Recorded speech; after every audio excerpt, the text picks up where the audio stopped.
Please everyone to see tonight's star with the very funny, Mr. Q, everybody!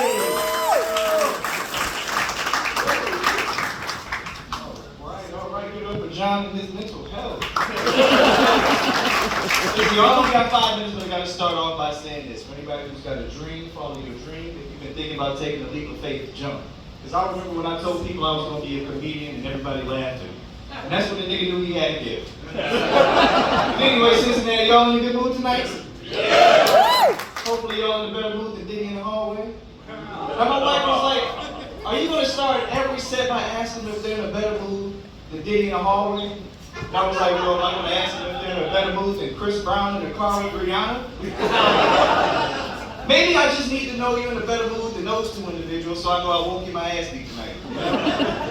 If I sit down, does this still stand up? That's important.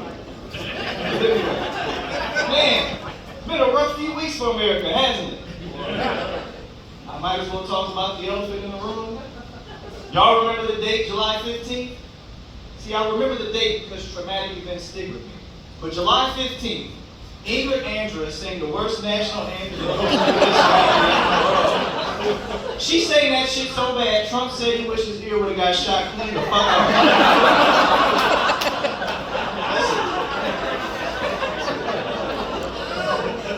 She sang that shit so bad, I saw white people start to kneel during the national anthem.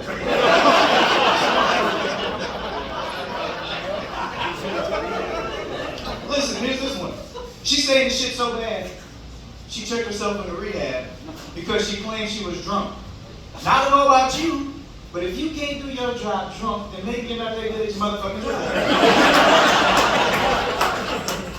Ray Charles sang America the Beautiful and he was on heroin. And he was blind, which is when I realized why he sang America the Beautiful and not the national anthem. You know, the first 5 words is, oh, say, can you see it? He can't. I recently got back in school for psychology. All my people with ADHD make some noise. Very good, you can pay attention. Now my buddy, he had called me and he said, Q, I want to get your opinion from a psychologist's point of view. He said, do you think that men and women can truly be friends and just friends? So, I had to think about it. I said, well, at this age, I think I definitely want something out of it. Like, I think it's important as we get older that we have equality, right? Like, women, I think it's going to be important that we treat each other equal, right? So, like, we're going to be friends. I want to be able to call you bitch like you bitches call each other bitch. Like, I want to be able to call you like, did you get something to eat today, bitch? I want to be able to call you like bitch and then just hang up. I just want to say it to a woman. I want to be able to call you like, bitch, my bitch been bitching all day, bitch. And you're going to be like, well, what did you do? And I'll be like, bitch, whose side is you on? Mine or that bitch's? We really going to be FWBs. I ain't friends with bitches, you feel me? Now, I do realize like I am that right shade of beige where it looks like I'm one ethnicity transitioning into another ethnicity. And it is 2024, so I guess I could identify as like trans-ethnic. I guess that's just Q trying to put the Q in the LGBT. And I also realized that, get this, my hair can determine what ethnicity I am. Like, this hairstyle has just the right amount of niggism for this biracial beauty. But if my hair was shorter than this, like too short, blow the whistle. People would assume or ask me if I'm Hispanic all the time. Like, they wouldn't even ask me, they would just tell me, like, you're Hispanic. And I'm like, no, I'm not. They would ask me if I'm Hispanic more times than the job application. But if I let my hair grow longer than this, like too long, that reminds me of this Cornish thing student I went to school with. She called me too long. She's like, hey, too long.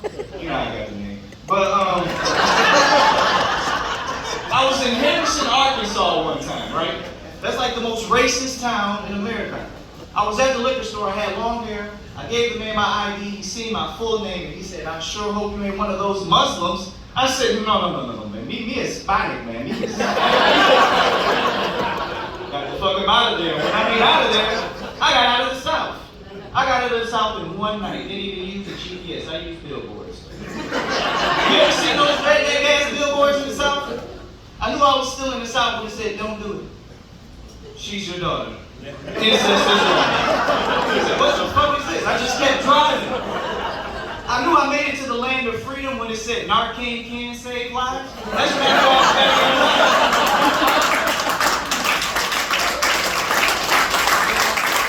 All right, y'all. But that's been my time.